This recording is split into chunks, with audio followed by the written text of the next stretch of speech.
Hello guys, मेरा नाम है सुनील और आप देख रहे हैं अपने यूट्यूब चैनल पर BS धाइल। तो आज चलिए शुरू करते हैं अपने cell the unit of life chapter के कुछ इम्पोर्टेंट क्वेश्चंस। तो चलिए, अपना पहला क्वेश्चन है, middle lamella is present inside the primary wall, present inside the secondary wall, present outside the primary wall, present in between secondary and tertiary wall। तो इसका answer आएगा मिडल लेमिला कहाँ पर प्रेजेंट होती है। तो मिडल लेमिला प्रेजेंट होती है सेल की प्राइमरी वॉल की, सेल के जो प्राइमरी वॉल होती है, प्राइमरी वॉल के आउटसाइड में प्रेजेंट होती है मिडल लेमिला। ठीक है, अब चलते हैं अपन अगले क्वेश्चन की तरफ। अपना अगला क्वेश्चन है, which of the following is not found in matrix of cell wall. Cell wall की मैट्रिक्स होती है ना, उसके अंदर क्या नहीं पाया जाता, उसके अंदर पाया नहीं जाता सेल्यूलोज। उसके अंदर क्या नहीं पाया जाता, सेल्यूलोज। जो सेल वॉल की मैट्रिक्स होती है उसके अंदर क्या नहीं पाया जाता, सेल्यूलोज। ठीक है, तो चलिए अब अगले क्वेश्चन की तरफ चलते हैं। Question number 3। क्वेश्चन नंबर 3 में अपन से ये पूछा है, which is the outermost structure of cell wall. Cell wall के आउटर मोस्ट स्ट्रक्चर क्या होती है, सेल वॉल की आउटर मोस्ट स्ट्रक्चर कौन सी होती है, ये पूछा है, क्या नहीं होती। सेल वॉल की आउटर मोस्ट स्ट्रक्चर कौन सी है इनमें से जो नीचे दिए गए हैं ऑप्शन, इनमें से सेल वॉल की आउटर मोस्ट स्ट्रक्चर कौन सी होती है। तो सेल वॉल की आउटर मोस्ट स्ट्रक्चर होती है मिडल लेमिला। सेल वॉल की आउटर मोस्ट स्ट्रक्चर भी मिडल लेमिला होती है। और प्राइमरी, और क्या पूछा था पिछले क्वेश्चन में, सेल मिडल लेमिला प्रेजेंट होती है प्राइमरी वॉल की आउटसाइड में। ठीक है, मिडल लेमिला प्राइमरी वॉल की आउटसाइड में भी होती है और सेल की भी आउटर मोस्ट स्ट्रक्चर होती है। ठीक है, अब चलते हैं अपन फोर्थ क्वेश्चन की तरफ। फोर्थ क्वेश्चन में ये दिया गया है, ओमिनिस सेलुला ई सेलुला इज जनरलाइजेशन गिवन बाय, मतलब ये स्टेटमेंट किसने दिया है, ओमिनिस सेलुला ई सेलुला। ये स्टेटमेंट दिया है विर्चू ने, रुडोल्फ विर्चू ने। रुडोल्फ विर्चू ने ये बताया है कि जो पुरानी सेल होती है इससे ही नई सेल्स बनती हैं। ये दो सेल बन गई, मतलब new cells are formed from pre existing cells. ये रुडोल्फ विर्चू ने बताया था ओमिनिस सेलुला ई सेलुला इस स्टेटमेंट के थ्रू। ठीक है, अब अपन क्वेश्चन नंबर 5 की तरफ चलते हैं। क्वेश्चन नंबर 5 बहुत इंपॉर्टेंट है। इसके अंदर क्या पूछा गया है, if living cell similar to those found on earth were found on another planet, there was no oxygen, which cell organelle would most probably be absent.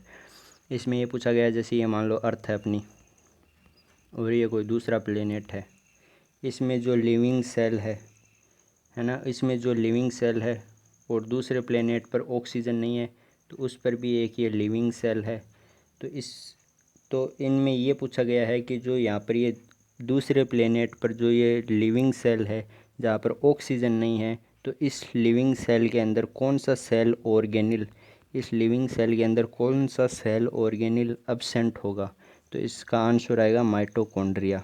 Mitochondria नहीं होगा इसके अंदर। ठीक है, इस जो अनदर प्लेनेट पर है जहाँ पर ऑक्सीजन नहीं है, वहाँ पर जो लिविंग सेल है उसके अंदर माइटोकॉन्ड्रिया नहीं होगा।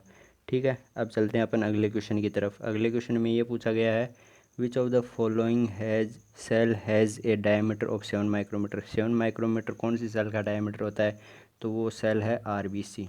RBC मतलब इरिथ्रोसाइट।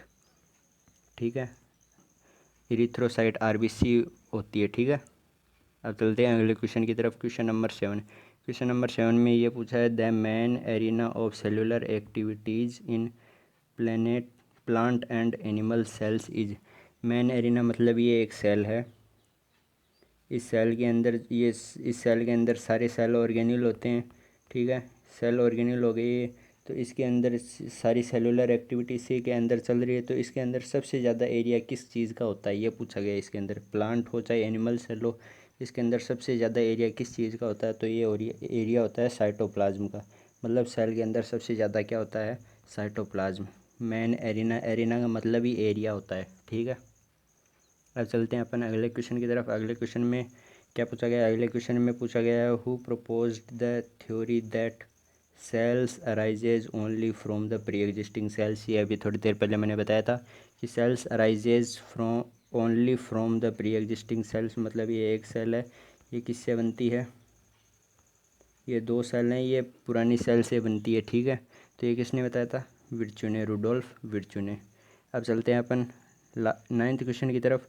नाइन्थ क्वेश्चन है अपना, an exception to cell theory. Cell theory का क्या एक्सेप्शन है?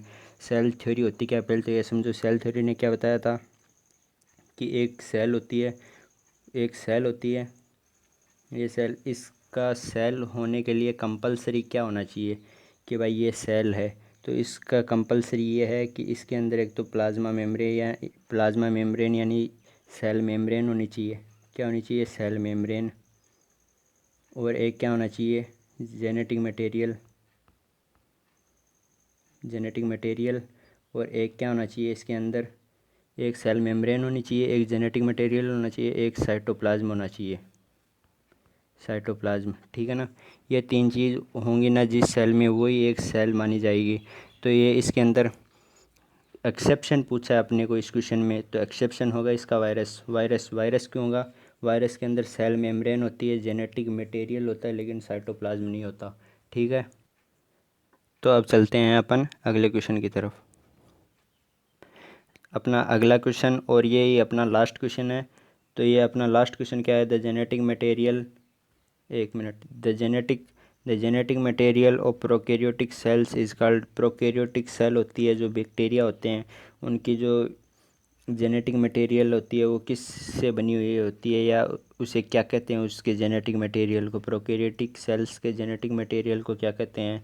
तो इसमें ना तो उसको न्यूक्लियस कहेंगे, ना न्यूक्लियोलस कहेंगे, ना सेंट्रोमियर कहेंगे, उसको कहेंगे न्यूक्लियोइड। क्या कहेंगे उसको? न्यूक्लियोइड। ठीक है, तो आज अपन वीडियो को यहीं पर समाप्त करते हैं। धन्यवाद।